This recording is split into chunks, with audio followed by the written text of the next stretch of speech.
Okay then, so now I'm turning to problem number 8, which is the last one for which I need a lot of time.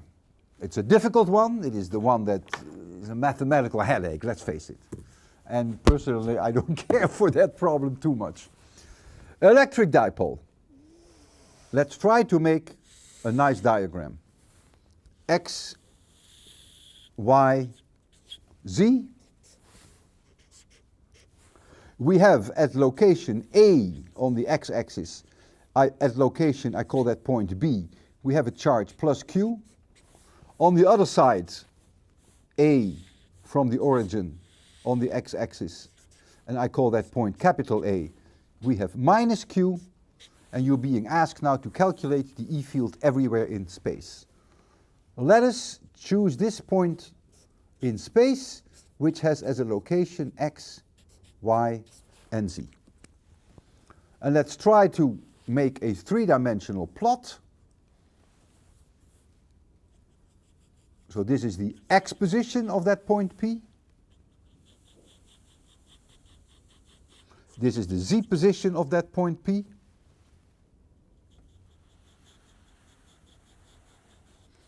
Ooh, I hope that I can draw straight lines. It's not so bad. And this is the Y position of that point P.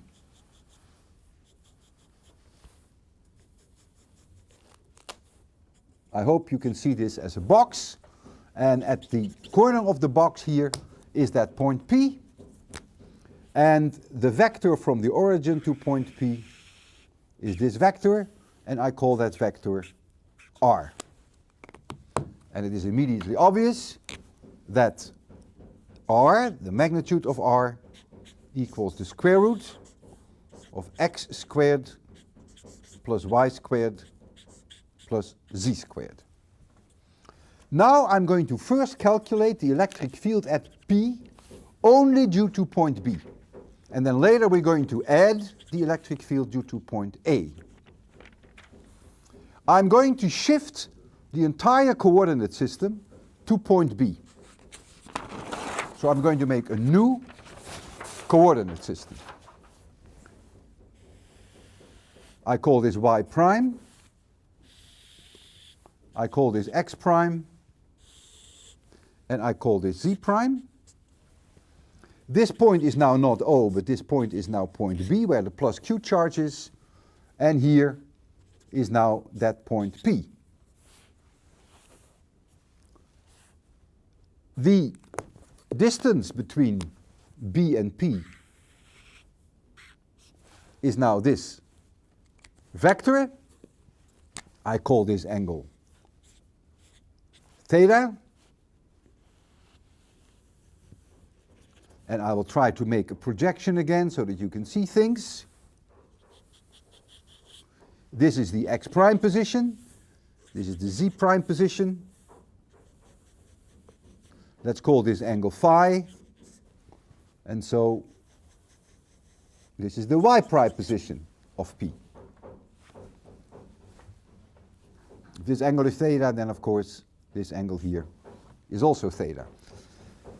I want you to appreciate that x prime is x minus a, because we have moved up the origin only in the x direction, but that y prime is the same as y, and that z prime is the same as z. That has not changed.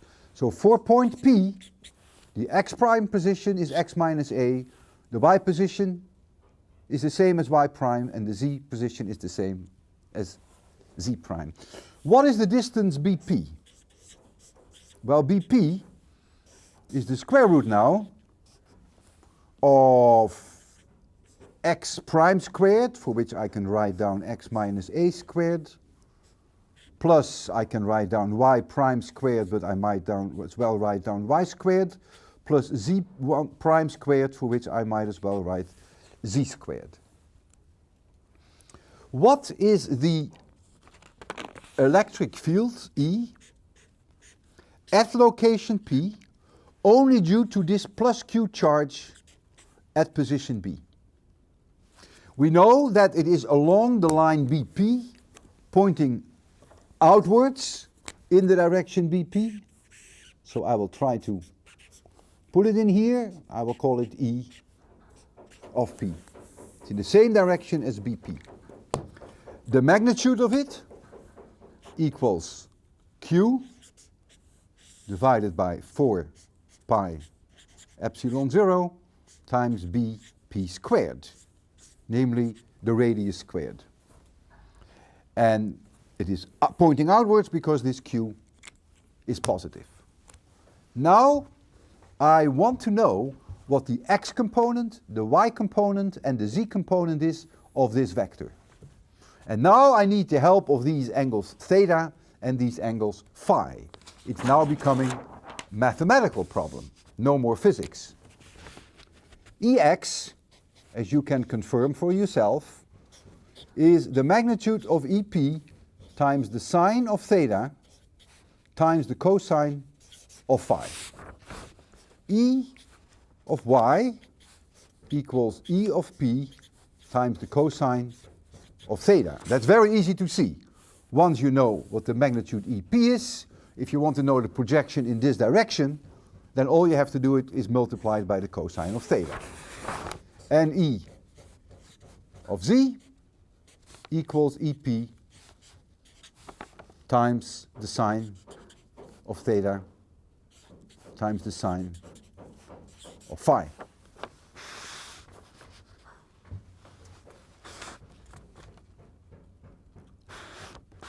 Maybe I should have said here x prime. The component in the x prime direction. Okay. Now, what is cosine theta? By the way, the x prime direction, of course, is also the direction of x, so it's really absurd to call it x prime. It is the component of E in the x direction, so forget the prime. Cosine theta equals y prime divided by BP. Convince yourself of that. The sine of theta equals, now I need this length for the sine of theta. And this length here equals the square root of x prime squared plus z prime squared. And so the sine of theta equals the square of x prime squared plus z prime squared divided by BP.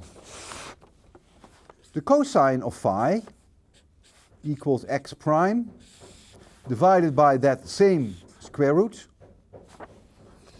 and the sine of phi equals z prime, again divided by that same square root. And I really think you should check that very carefully. And when I substitute these cosines and sines in here, I find a very simple answer. I find that E of x equals this Q divided by 4 pi epsilon 0 BP squared times x prime divided by BP.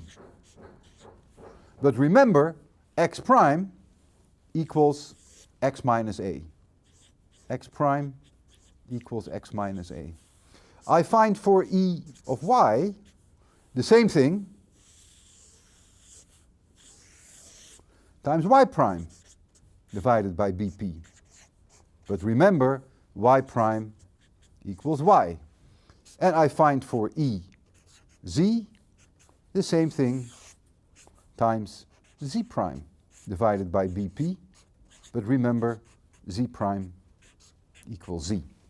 And so, for this one charge at location B, for that one alone, I find Q divided by 4 pi epsilon 0, and now I'm going to get here all the rest.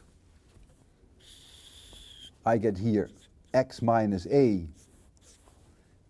unit vector in the x direction plus y unit vector in the y direction plus z times the unit vector in the k direction. And downstairs, I get x minus a squared plus y squared plus z squared to the power 3/2. That now is the complete contribution only from the charge at point B. You now have to add the part from point A, so you get a minus q divided by 4 pi epsilon 0. And you get exactly the same thing here, except that wherever you had a minus a, you now get a plus a. For obvious reasons. And so you have to add the two up, and you'll see immediately the answer that you were given in your book. Now, they want you to simplify this in the case that R is much larger than A. And this begins again to be mathematical manipulation, and we're using Taylor's expansion. Keep in mind that this vector is almost R. It's almost the vector R, because the vector R equals x times this, plus y times this, plus z times the unit vector in the z direction, except for this one here. So I'm going to rewrite this, and I forget now this term. Just forget that. I'm only interested in the geometry. So I get R minus a I to account for this. And downstairs, you can convince yourself that this is very close to r squared to the power 3/2, but not quite, because you have this term here.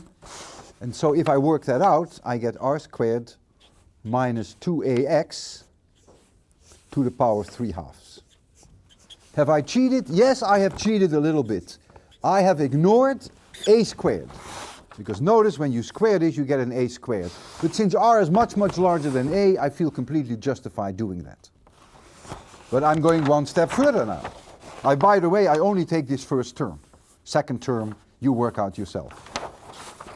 I'm going one step further. And I'm going to use something that perhaps you remember from last year, that if x equals much, much less than 1, that this quantity is approximately 1 plus n times x. And so I'm going to take the r square out of the brackets here, so I get r minus a times the unit vector in the x direction. Then I get an r cubed here, because don't forget there's this 3/2. And I get 1 minus 2ax divided by r squared to the power 3/2. And I know that this is much, much smaller than 1 when r is much, much larger than a. And so I can apply the same Taylor expansion that I have here. And so this now becomes r minus a I roof divided by r cubed. And then I have here upstairs 1 plus 3ax divided by r squared. And this is now where my Taylor expansion has come in. You will now have to add the term due to A, which is due to the charge at point capital A, which is going to be extremely similar. Don't forget that the charge was negative. So you put a negative sign there first, and then the signs of A will flip. So this will become a plus, and this will become a minus. What you do then is you're going to add those two terms up. So this is the geometry term only due to capital B. You add to it the geometry term only due to capital A, to the minus q charge. And a lot of terms, when you work this out, will vanish, but they will not all vanish. And so you'll find then that the final E vector, for the case that R equals much, much larger than A, you will find that that is approximately Q times 2a divided by 4 pi epsilon 0 r cubed, and then here you will get 3 r vector times x divided by r squared minus the unit vector in the x direction. That is the final result. The result can be slightly simplified if you want to, and you are being asked to simplify it. You are being asked to somehow manipulate this number to convert it into a dot product. If we leave this alone and you are willing to spend the time, you can prove that the term here can also be written as 3 times r roof, that means the unit vector in the r direction, dotted with the unit vector in the x direction, this is a dot product, times the unit vector in the r direction minus I. It took me a few minutes to convince me that this and this is the same. And this whole term then, of course, appears here. And so what you see is that both this term and this term fall off as 1 over r cubed. That may not be so obvious from this, but it is obvious once you have massaged it in this form. It's proportional to 1 over r cubed. And that now is very characteristic for a dipole. If it were a monopole, if I had only one charge, we know, we have already done it today, then the electric field falls off as 1 over r squared. But when you have a dipole, the positive charge and the negative charge in a way try to cancel each other. The positive charge at point B is having an electric field vector pointing away from point P, from B to P. But the negative charge at point A is introducing an E vector which is pointing towards point A. And so in a way they are almost trying to cancel each other, but not quite. And that's why the dependence becomes 1 over r cubed. So it's much more sensitive to how far you are away. It falls off much faster. When you're very, very far away, you can sort of see that the vector due to B, E, due to that point B, and that the vector due to point A are beginning to almost cancel each other. Because if it's very, very far away, the fact that A and B are not exactly at the same location almost doesn't matter anymore. All right, I will also want to show you why this is minus unit vector in the x direction. If we put the charge either on the y-axis or on the z-axis, then this term equals 0.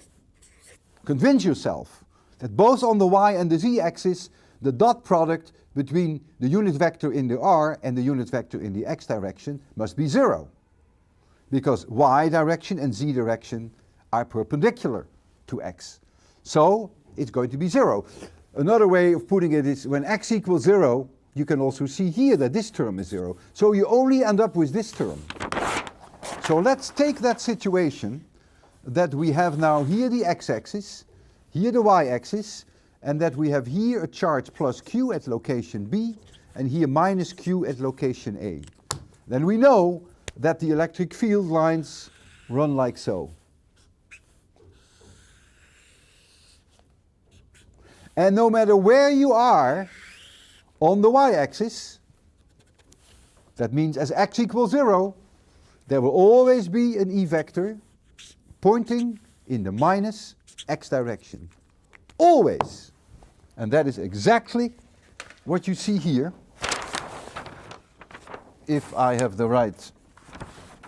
Oh, sorry, my sheet fell all the way on the floor, but it was in the minus I direction, in the unit vector x direction. That's exactly what you see. Very easy to imagine. Okay, we've come to the end. I have a minute and a half left. I will watch the tape to correct possible slips of the tongue and slips of the pen. They'll always some, but I have enough time to correct them, I hope. So don't go away yet. Over, but not yet out. Well, I watched my tape. It must have been one of my good days. I only found 2 minor slips of the tongue, and I bet you both caught them.